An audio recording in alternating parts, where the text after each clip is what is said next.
రెండో రోజు ఏపీ మండలి సమావేశాలు రసవత్తంగా సాగుతున్నాయి. ఇప్పుడు ఆ లైవ్ చూద్దాం. సభ్యుడు రాజేంద్ర ప్రసాద్ గారు అడిగింది వారికి సమాధానం ప్రింటెడ్ ఆన్సర్ లో ఉంది. దయచేసి డీటెయిల్స్ చూడమని చెప్తున్నాను అధ్యక్ష. ఇంకా ఏదైనా డీటెయిల్స్ కావాల్స్తే కూడా వాళ్ళందరికీ షేర్ చేయడానికి రెడీగా ఉన్నాం అధ్యక్ష. క్వశ్చన్ నెంబర్ 14456 హోమ్ మినిస్టర్ గారు. అధ్యక్ష, మొదటి ప్రశ్నకి సమాధానం అవునండి. 2024 ఖరీఫ్ కాలంలో 54 మండలాలను, 2024-25 రబీ కాలంలో 51 మండలాలను, 2025 ఖరీఫ్ కాలంలో 37 మండలాలను, 2026 రబీ కాలంలో 5 మండలాలను కరువు ప్రభావిత మండలాలుగా ప్రకటించడమైనది. బి ప్రశ్నకి సమాధానం అధ్యక్ష, రాష్ట్రంలో 2025-26 రబీ కరువు సహాయ నిమిత్తం 6,16,00,000 రూపాయలు మొత్తం నిధులు విడుదల చేయడమైనది. ప్రస్తుతం పంపిణీ ప్రక్రియ కొనసాగుతుంది మరియు త్వరలో ప్రభావితమైన రైతులకు సదరు మొత్తం పంపిణీ చేయబోతుంది అధ్యక్ష. మూడో ప్రశ్న ఉత్పన్నం కాదు అధ్యక్ష.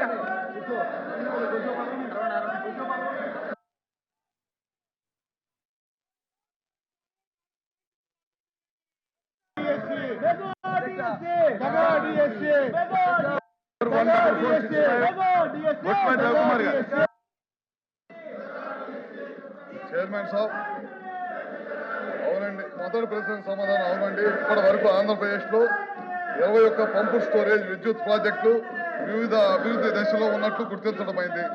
రెండో ప్రశ్న ఆమోదించిన మరియు నిర్మాణంలో ఉన్న పంపుడు స్టోరేజ్ ప్రాజెక్టుల వివరాలు అనుబంధం వల్ల ఉంచబడినవి. మూడో ప్రశ్న సమాధానం పంపుడు స్టోరేజ్ ప్రాజెక్టులు సోలార్ మరియు విండ్ శక్తిని ఉపయోగించి పీక్ డిమాండ్ని విద్యుత్తుని సరఫరా చేయడం ద్వారా పునరుత్పాదక శక్తి అనుబంధాన్ని గణనీయంగా మెరుగుపరుస్తాయి. తద్వారా స్వచ్ఛమైన మరియు బలోపేతమైన విద్యుత్ వ్యవస్థగా మార్చడానికి ఇది తోడ్పడతాయి.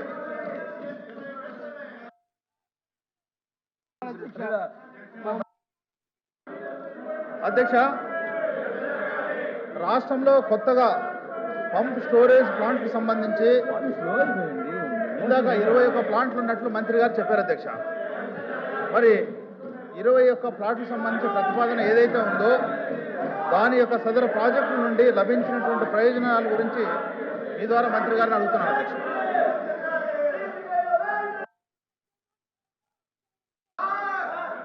స్పీకర్ సార్,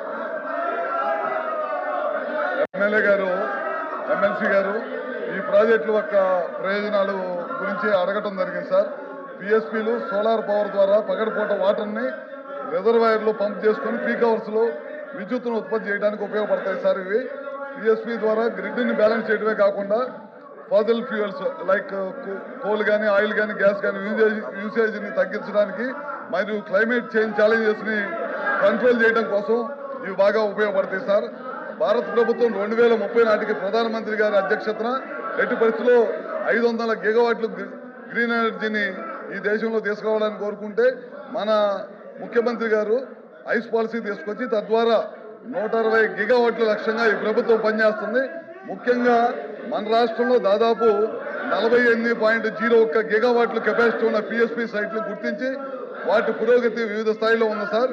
పిఎస్పీల అభివృద్ధిని ప్రోత్సహించేందుకు రాష్ట్ర ప్రభుత్వం ఐస్ పాలసీ 2024 ద్వారా land facilitation, grid connectivity, waiver of stamp duty మరియు ఎగ్జామ్షన్ ఆఫ్ ఎలక్ట్రిసిటీ డ్యూటీ వంటి ప్రోత్సాహాలు ఈ ప్రభుత్వం కలిగిస్తుంది సార్.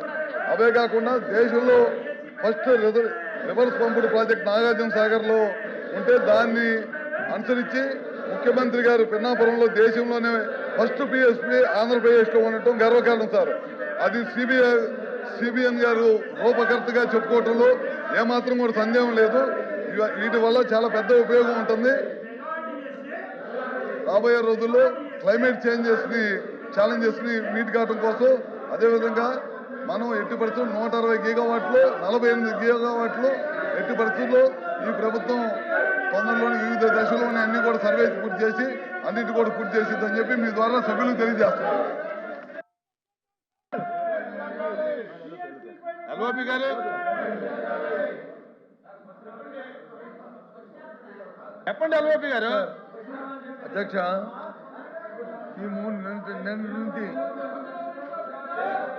మేము నిన్నటి నుంచి ఒకే అంశం మీద డిఎస్సి మీద జరిగిన అవకతవకల మీద చర్చించాలి, సభలో చర్చించాలి, దాని మీద ఎంక్వైరీ జరగాలని చెప్పి నేను డిమాండ్ చేస్తున్నాను. ఇవాళ ప్రధాన పత్రికల్లో శాసనసభలో మాట్లాడారు, అది మరి ఇక్కడ మాట్లాడడానికి ఎందుకు ఎందుకు ఆడుతున్నారో మాకు అర్థం అవట్లేదు, ఎందుకంటే వెనకెందుకు వేస్తారో మాకు అర్థం అవట్లేదు. వాస్తవ విషయాలు అక్కడ చెప్పిన ఇక్కడ చెప్పొచ్చు కదా, ఇది చెప్పొచ్చు కదా. ఏమి దీని తర్వాత చేస్తామని చెప్పి విద్యామంత్రి గారు ఉన్నారు కదా, విద్యామంత్రి గారు నేను చెప్పానండి. అక్కడ చెప్పిన ప్రకటనలు ఎక్కడైనా సరే బయటైనా ఇంటైనా ఎక్కడైనా మాట్లాడతామని చెప్పారు కదా, చెప్పండి ఆ మాట ఎక్కడ. మేము అడుగుతున్నాం కదా, మా ప్రశ్నకు సమాధానం చెప్పండి. అందుకు మెగా డిఎస్సీ మీద డిస్కషన్కి మీరు సమయం కేటాయించాలి. ఈ ప్రశ్నోత్తరాలు వాయిదా వేసినా సరే మాకు ఇప్పుడు దాని మీద చర్చించాలి. అది మా తాలూకా విన్నపం. దాని మీద తిరస్కరించడం జరిగింది. మీరు వేరే ఫార్మెట్లో రండి, లేదంటే మళ్ళీ ఒకసారి బీఎస్సీ పిలుస్తాను, బీఎస్సీలో మీరు డిసైడ్ చేసుకోండి, అంతే తప్ప మళ్ళీ మీ ఒక్కసారి దాన్ని అలౌ చేయడం జరగదు. మీరు వేరే ఫార్మెట్లో రండి, లేకుంటే కనుక బీఎస్సీలో డిసైడ్ చేసుకోండి. Please sir. Speaker chairman sir, మీరు అనుమతిస్తే సార్. ప్రతిపక్ష నాయకుడు లేస్తే కాస్త గౌరవ సభ్యుల్ని కొంచెం చైర్మన్ గారి మీద పడకండి, కాస్త హుందాగా పక్కకు జరగండి. వారు చాలా స్నేహశీలి, మనందరితో చైర్మన్ గారు బాగుంటారు. అట్లని మనం ఆ చైర్లో కూర్చున్నప్పుడు వారి మీద పడేటువంటి అడ్వాంటేజ్ తీసుకోకూడదు అనేటువంటిది ఇది మన సంస్కృతి, మనం నేర్చుకున్నటువంటి సంస్కృతి. ఇప్పుడు చైర్ని ఏ రకంగా మీరు అవమానిస్తున్నారు పబ్లిక్ గా అనేది అర్థమవుతా ఉంది. మనం నేర్చుకున్న సంస్కృతి ఇది అధ్యక్ష. నంబర్ 1, వారు రిప్లై అవుతుంటే కూర్చుంటామండి.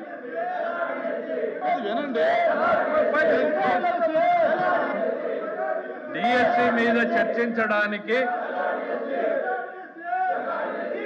అధ్యక్ష వాళ్ళ ఉద్దేశం చాలా స్పష్టంగా అర్థమైంది. మాట్లాడేకేం లేదు, అల్లరి చేసుకుని వెళ్ళిపోవాలని. అరే ఆయన ఏదో లేవనెత్తాడు, మేము క్లియర్ గా చెప్పదలుచుకున్నాం. డిఎస్సి మీద చర్చించడానికి ఈ ప్రభుత్వం సిద్ధంగా ఉంది అనేటువంటిది నిన్న బిఎస్సిలో స్పష్టంగా మీ ఎదురుగా ఆయనకు చెప్పాం. వాళ్ళ మెంబర్స్ కూడా చెప్తున్నాను అధ్యక్ష, వాళ్ళు వినుండరు. దయచేసి వాళ్ళ మెంబర్స్ ఇంటే అర్థమవుతుంది అధ్యక్ష. తమరు ఉండాల్సిన దగ్గర ఫర్మ్గా ఉండాలి అధ్యక్ష. కొంచెం తమరు ఫర్మ్గా లేకపోతే సభ జరపడం కూడా కష్టమవుతుంది అధ్యక్ష.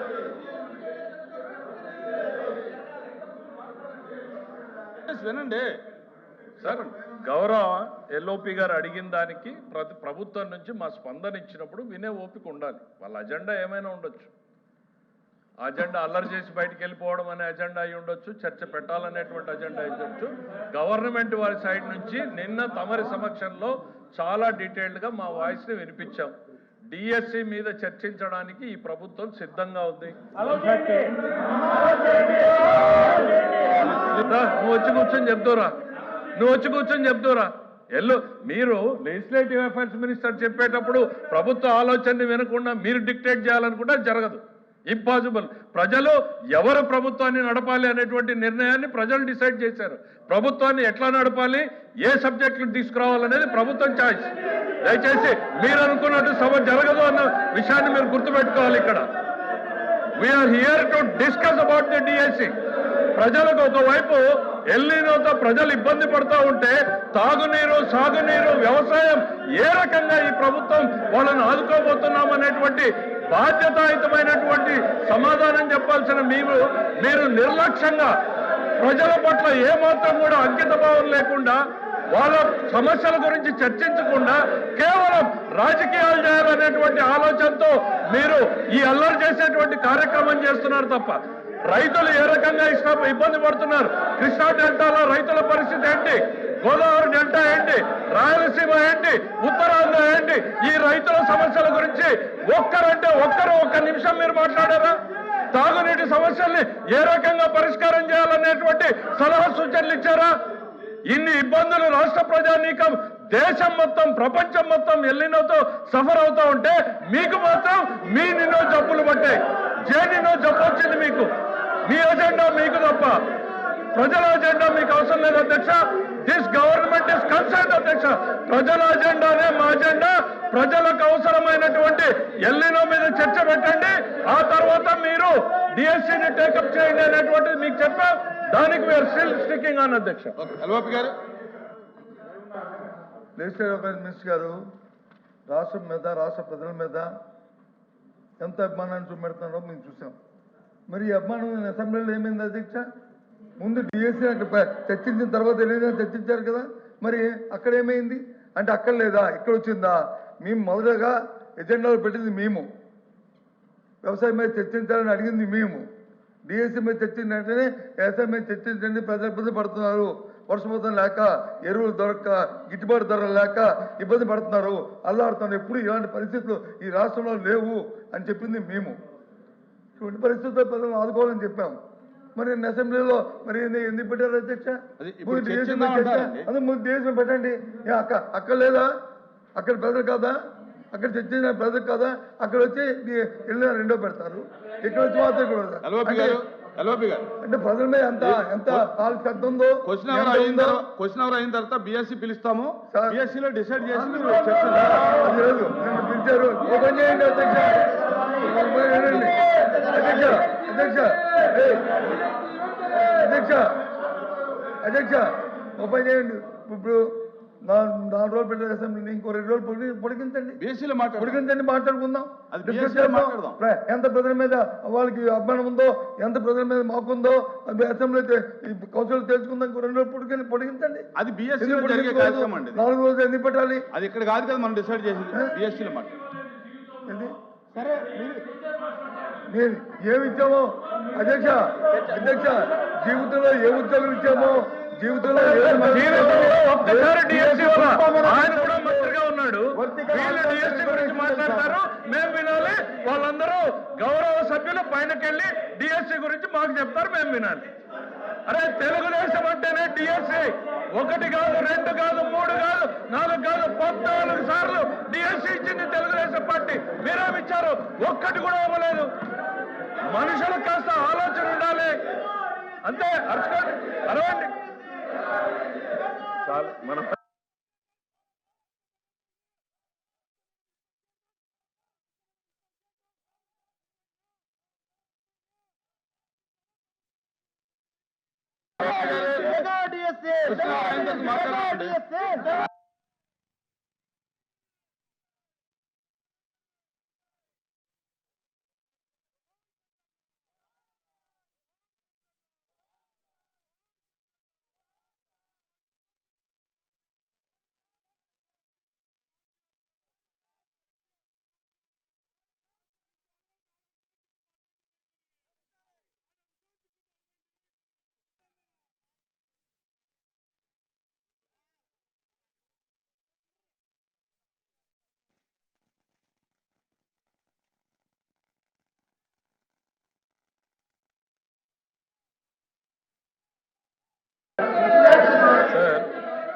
క్వశ్చన్ అవర్ నడుపుతానంత మరి చెప్పినప్పుడు దయచేసి కొంచెమైనా అర్థం చేసుకుని సహకరించి బిఎస్సీ పిలుస్తా అన్నారు, బిఎస్సీలో చర్చించుకుందాం. ఎందుకు సభని డిస్టర్బ్ చేస్తున్నారు అనేటువంటిది నేను అడుగుతా ఉన్నాను.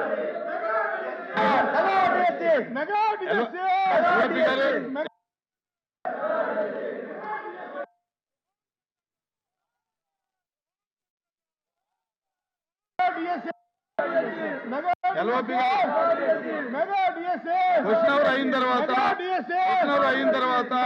బిఎస్సీ పిలుస్తాము.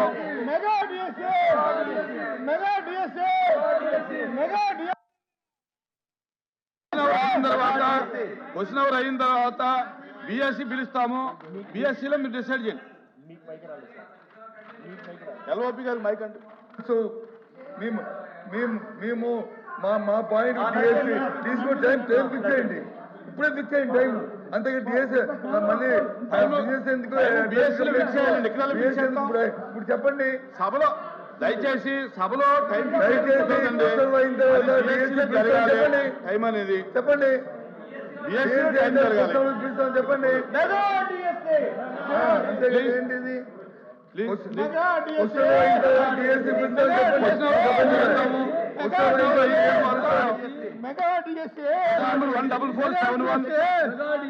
Mega DSA